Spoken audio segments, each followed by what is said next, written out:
Avatar: The Last Airbender is finally here in Magic the Gathering. This long-awaited Universes Beyond set has added all new mechanics for us to test out, and we're brewing up a storm in the Discord.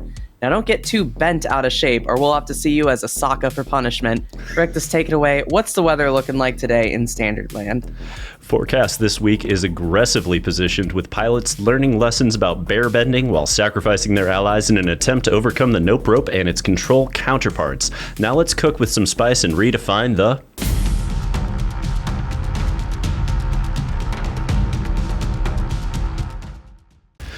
Alrighty folks, this week we embrace the new set by talking through 8 new ways to attack the metagame. If you think you've got a hotter brew, post it below in the comments and we'll get you featured on Brewers Corner next week.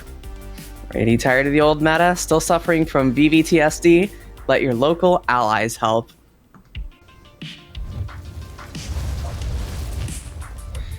Well, Riktus, Wizards really just handed us a block-constructed Typal archetype and said figure it out.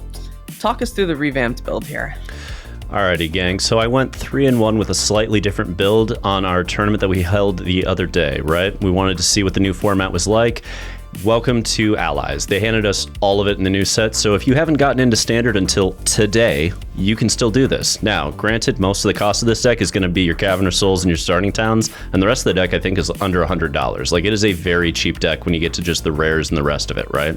So, first and foremost, your 1-drops. You have the best 1-drop I've seen for a Typal deck in a very long time with Earth and Ally, and they gave you another card to make it indestructible / protect everything else up the curve. I'm also going a little deeper than some and playing my Scornful Striker in the main. This is a card that is fantastic against control and absolutely trash against Simic Counters. I can live with that because against control, if you go turn 1 Earth Kingdom Protector into turn 2 Mai, they're going to have a terrible time. And if you follow it up with a Katara, that's game over most of the time for control. Yeah. This deck has been kind of interesting to try to build around with, right? Since so many of your pieces in 5 colors have to be allies for your lands to work, how do we decide sideboard slots when we have to play that many allies? I think the harder part is figuring out if you can have non-creature spells at all, right? Because we have so many of these lands that are basically you can cast allies or colorless and that's it. So like artifacts, sure, not a problem. You can shove Ghost Vacuums in the sideboard if you need them. But outside of that, you're looking for allies that are very specific in roles that they play.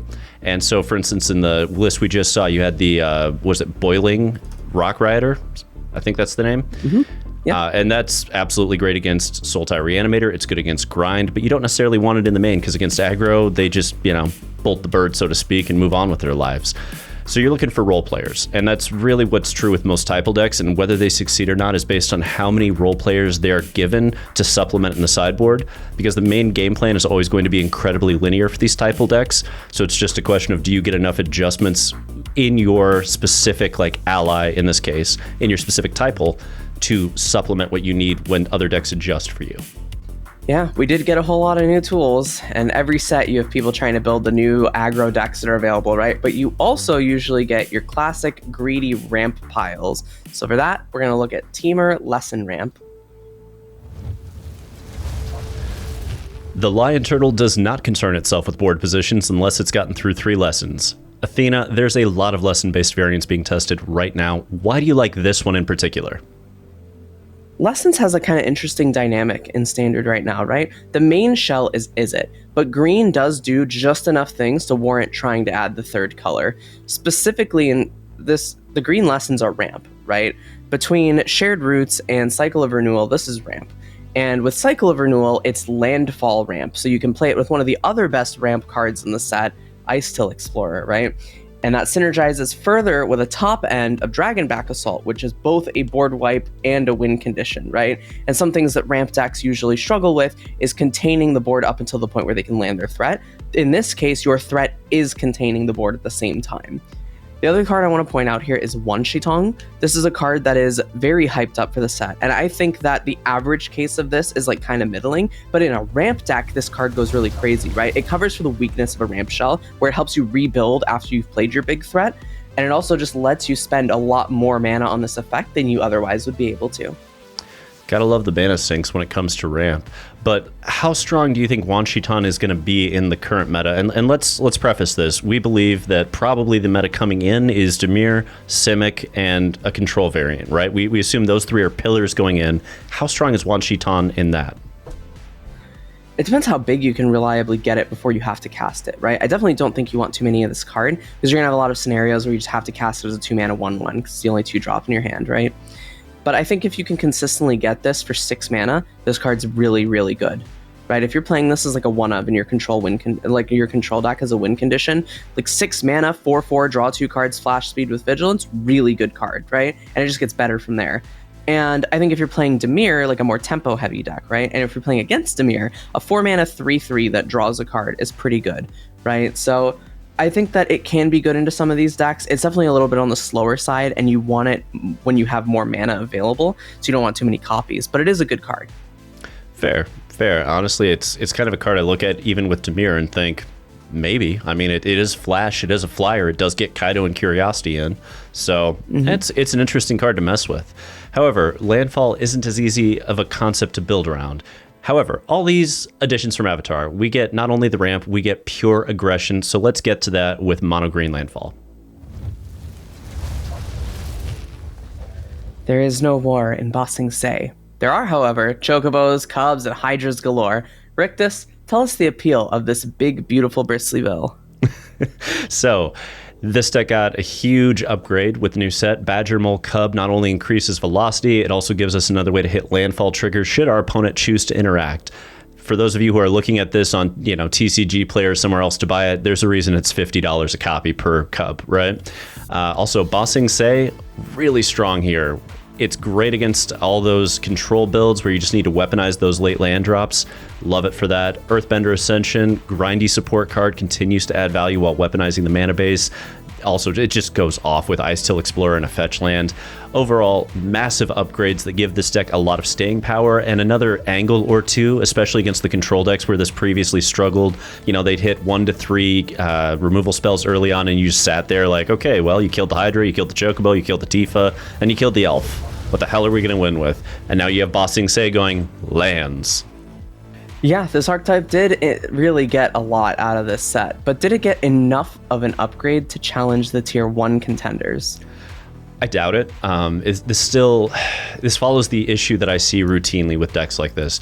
They're linear and they're very strong as long as they can execute game plan A, but if you disrupt game plan A, their game plan B is to die. And that's kind of the issue when you have a deck that's this linear, because either game plan A is so strong and consistent that it's essentially tier 0, or you're going to get disrupted by the deck that was designed to deal with your major game plan. Typically, that's control. And again, it got some pieces against control, and we'll see if the pieces it got are enough to flip that matchup.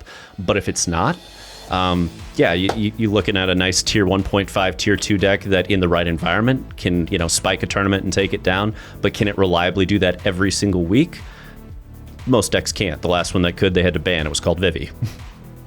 Yeah, when you're playing like a deck like this, like you said, you're looking to sacrifice some adaptability just so you can gain some raw power through being more linear. But sometimes sacrifice means something else entirely, as we'll now show you with Orzhov Sacrifice.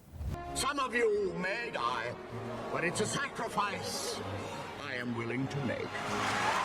As with every new set, we return to the proverbial well of aristocrats, searching for the missing pieces to return this archetype to its former glory. Athena, where have we made upgrades with Avatar?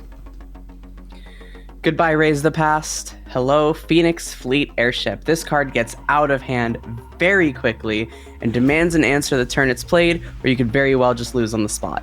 With so many ways to sacrifice in this deck for free, well, you just go Phoenix Fleet Airship on 4 plus sack something, trigger it, right? You have a bunch of free sack outlets. You can get the treasures off of your greedy freebooter. You can also use a bargain to beseech the mirror to find your airship, and that will trigger it on the end step as well. The other card we're adding in here from Avatar is the Sandbender Scavengers. It's an option to test over Servandum, which kind of give you like 2 different angles in this 2-drop slot. It's not legendary, so you can play the full 4. And since our main plan no longer revolves around the graveyard, we can afford to play some recursion here. In the sideboard, I've got some Fire Navy Trebuchets. It's a potential card for grindy matchups because it'll make you more and more value each turn with these flying rocks that get over blockers, threaten what you need, and then it also gives you a sacrifice trigger each time, right? Which really helps for your scavengers, for your Sephiroth, etc. So I look at a deck like this and I see that it's trying to do a certain amount of interaction with the graveyard, even though it's not a Raise the Past deck, it's a sack deck, but we're still trying to interact with that graveyard, right? So does this deck, can it survive dedicated graveyard interaction? How does it react there? I think this deck absolutely can. You know, without the inclusion of Raise the Past, you no longer have to find a way to board out your main win condition, right? The Phoenix Fleet Airship doesn't care about the graveyard at all, and this is your main way to win games. And especially, like, obviously when you have things like Rest in Peace, your death triggers get a lot worse, but also you're in Orzhov colors. There's a ton of ways to kill a Rest in Peace in white. And especially Cathar Commando, right? That's a card that is a flash speed threat. It's a 3/2. It can hit some of these more control-y slow decks that are running Rest in Peace. And then when you're ready to get rid of it, you just sack it for 1 mana and kill the Rip, right? So I think this deck does have a lot of angles around Rip now and other Grave Hate, whereas before Raise the Past kind of made it a little bit too vulnerable to those sorts of hate pieces. Yeah, I'm with you. You know, the fact that we have Phoenix Air Fleet kind of just sits there and goes, we don't care about Rip the way we used to. It doesn't just cripple this deck the way it used to. So, you know, Orzhov may now have Phoenix Fleet to attack the skies, but the format, it still has a slick way of handling that, and the bird is the word with Izzet Leyline. People have been flocking to Leyline shells almost entirely in the mono red space, but I think this version might just leave the opponent feeling a little more blue than others. Riktus, what's going on here? Other than your puns, which are excellent, Uharis and Wild Ride still here. 18 damage at haste speed. I love it. Riddler plus Full Bore plus Leyline plus Carousel Sword is 20 points of hate speed with only 4 mana. So we're seeing a lot of combos here, and I want to emphasize, I'm not saying this deck is good, Chad. I'm really not. What I am saying is that it's interesting. You have a combo deck that has multiple ways to put about 20 points on the board in a hurry. We got Firebending Student out of Avatar, which, again, it kind of allows you to cheat on the mana. You don't abuse it as much in this as you do in some other decks, but it does allow you to sit there and go, okay, we just need to get to the attack phase, and then these full bores turn inside outs, they're free. We can just hit it during the attack phase. We don't have to leave mana open for it. We've got Firebending Student to really push through.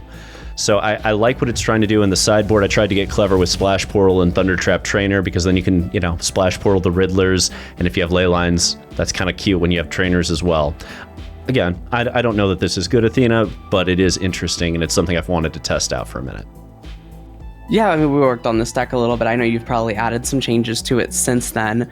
But a big question that always comes up, especially when we're talking about Leyline decks, right, is can Leyline actually survive the interaction of the format consistently, or is it sort of relegated to relying on its surprise factor when a bunch of others are unprepared, maybe preparing more for go wide like Simic? I think Leyline works functionally the same as a lot of the tier 1.25, tier 1.5 decks. The power level is probably higher on average than what you're going to see out of most of the other decks. But again, you're very linear. You don't have a lot of adjustability. If they hit your game plan A, your game plan B is mostly lose, except for corner cases where you manage to grind it out. And this one has a little bit better corner case scenarios because you have Quantum Riddler. So you have a way to refill and keep going after they've answered the first 3 to 4 threats, unlike the usual red Leyline decks where they're just banking on not enough interaction in the first 3 turns. This one can have that interaction, say, okay, you killed it, here's another Riddler, let's just keep going. So it's got some staying power, and its plan B isn't as rough as the other Leyline decks. That doesn't mean it's reliable enough. I don't think that it's there yet necessarily. And when you get, again, it's kind of like Dredge and Vintage. And I keep using this because I feel like Dredge and Vintage is the best metaphor for these linear decks. If everybody takes their eye off the ball, if resources get stretched to the point that people stop remembering that this is a problem, it ceases to be a tier 1.5 and it moves into like tier 0.75, where you're just ahead of everybody because they're not interacting with you favorably. Yeah, I think it's interesting with the tools that this set has given the Leyline deck. Firebending in particular is really powerful, right? And some of us like bending fire, water, earth, and air. But have you ever tried bending a bear? Welcome to Bend a Bear Workshop with Bant Bearbending. Appa, Aang, and Doc Orlok wander onto a battlefield together, and the first two won't stop trying to rescue each other. Athena will walk us through the hottest new combo in Standard. Credit goes to Guildmage Mobad for building this and bringing it into the Guildmage tournament. Well, actually, sorry, the Rebellion tournament that happened the other day and taking second place. It's so fitting that Aang and Appa have a combo deck featured together. It's very on flavor. Good job, Watsy. This is essentially a blue-white tempo deck that is looking to play this backdoor instant speed combo win that's a little hard to interact with at times, right?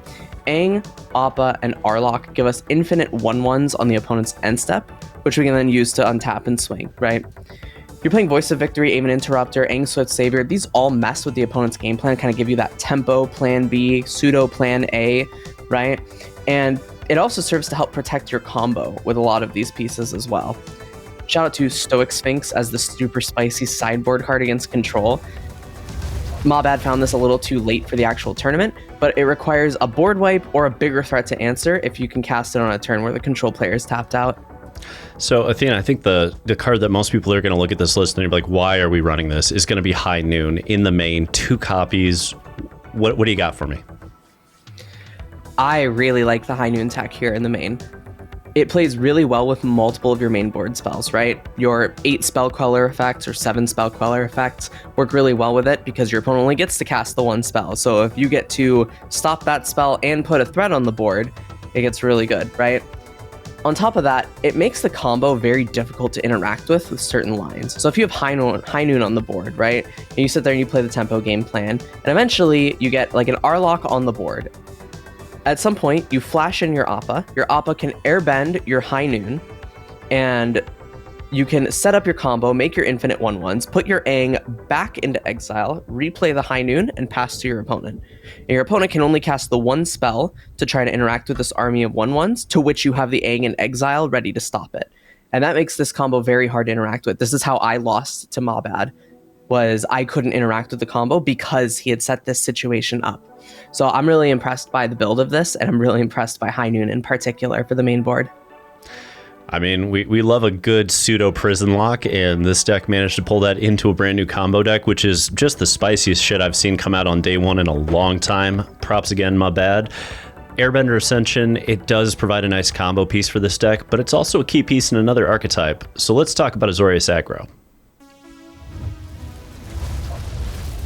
So throughout the Vivi meta, we've seen a couple different players on MTGO try this blue-white aggro Riddler shell with Wardens and Sirens and such. And this is my take on it. Riktus, take it away, though. You go ahead and explain what's going on here. All right. So Airbender Ascension, you got an early speed bump. Late game, we're going to be able to flicker our ETB permanents, especially Quantum Riddler. I love that you've got Benevolent River Spirit in here. It functions very similarly to the Knight Errant Convoke shell back in the day that we had, except this time, instead of trying to grab more creatures off the top, we're just like, welcome to a flying 4/5 with 2 ward, and we're gonna make sure the next 2 draws are relevant if at all possible.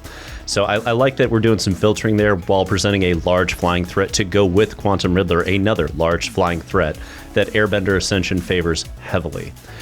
The Warden, Siren, Inspector, Mockingbird go with Starfield Shepherd. You have this great little tutor package there that you can grab up from Shepherd. Again, this also stacks up nicely with Airbender Ascension.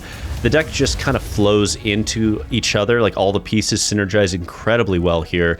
And that's what this deck, I think, hangs its hat on. It looks at the synergy and goes, we can do that better than anybody else. We will get more value, bang for buck per card. Yeah, I sort of went with this more blink shell of it. There's going to be a bunch of other versions of this, right? People have played around with like a more flyer shell with Momo and such. Do you think the blink shell is worth running with Splash Portal, Shepherd, etc., or should we just be playing more aggressive cards like Bunnycorn?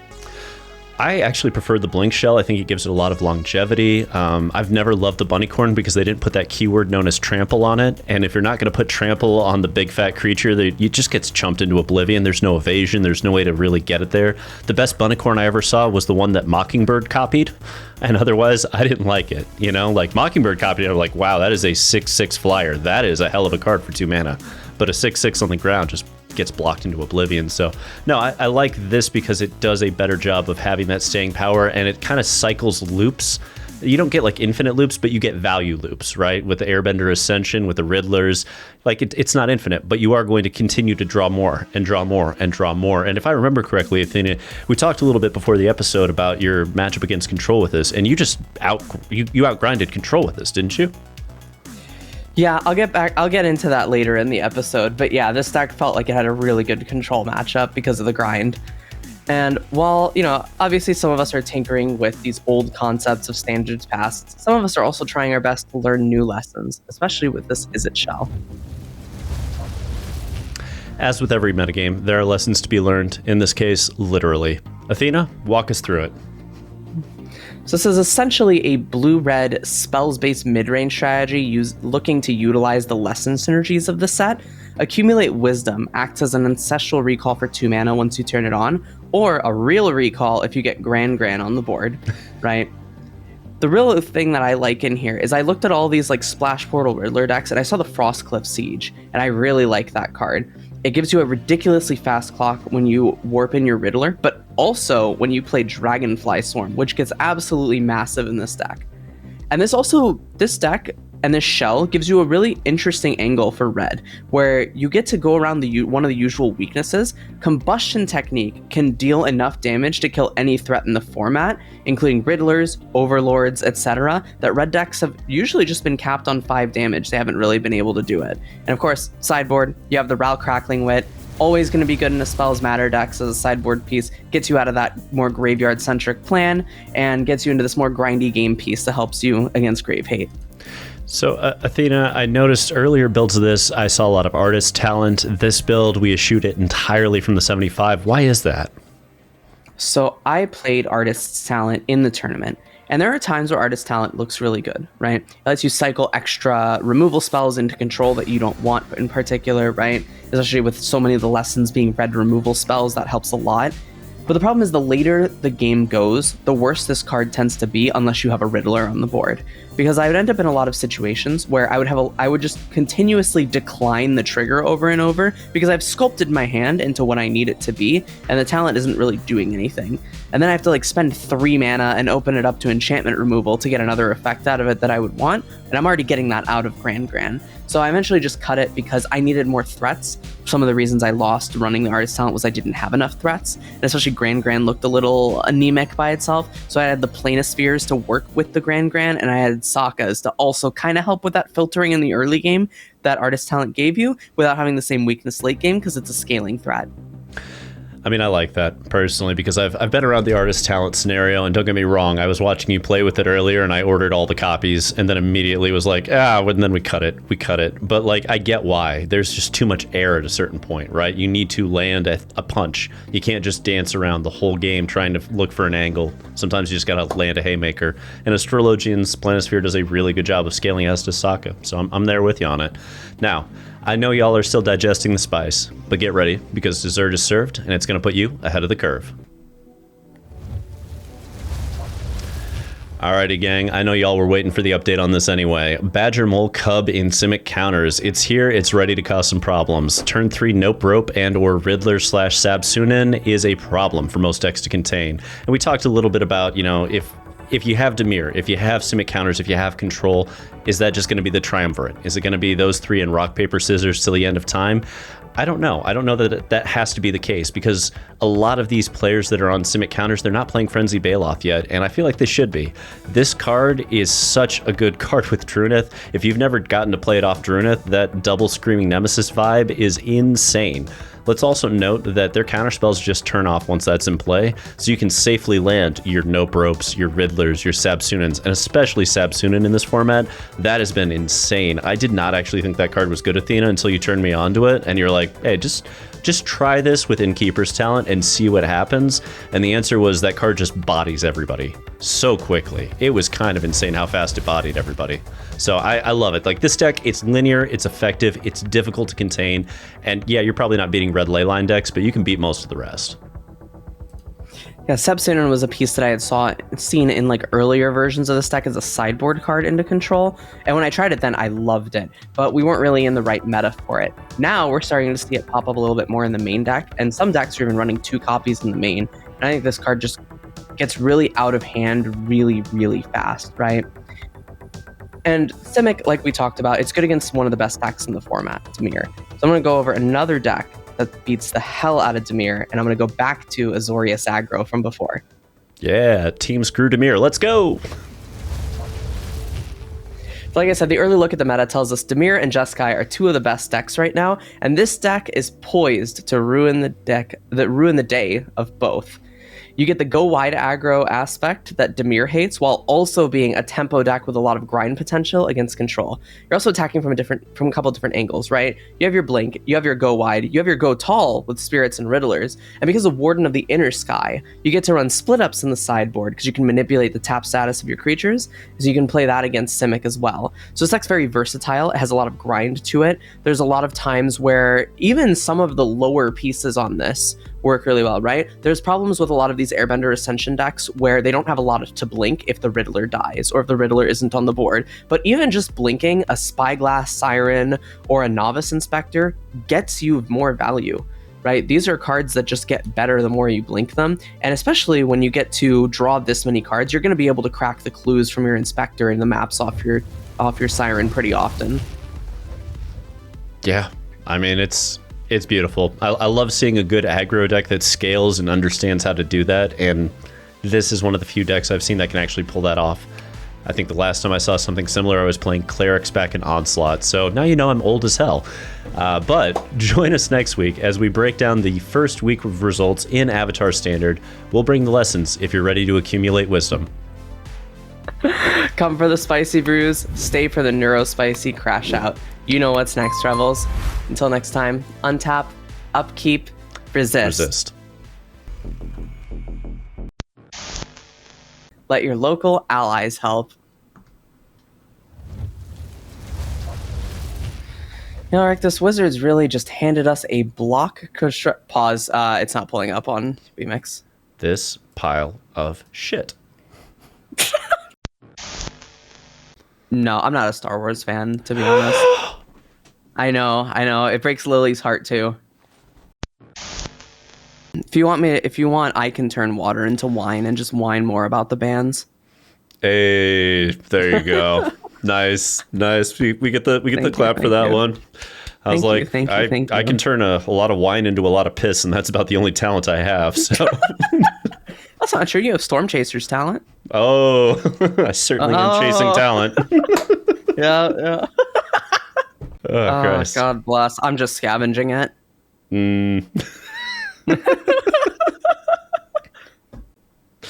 I don't know. I've looked at your hair. That's what I call some insidious roots. Oh, shit. All right. That was good. Oh, man. If only you could find your burn spells when playing red and actual Magic. Then you might actually be a good player. I didn't realize you would be the second scornful striker to come with Avatar. Yeah. Well, I've always been taught like those who can't teach, and like, you've mentioned being on the Pro Tour before, right? And now you're here, so it tells us everything we need to know. Gonna try really hard not to cry in the middle of this episode.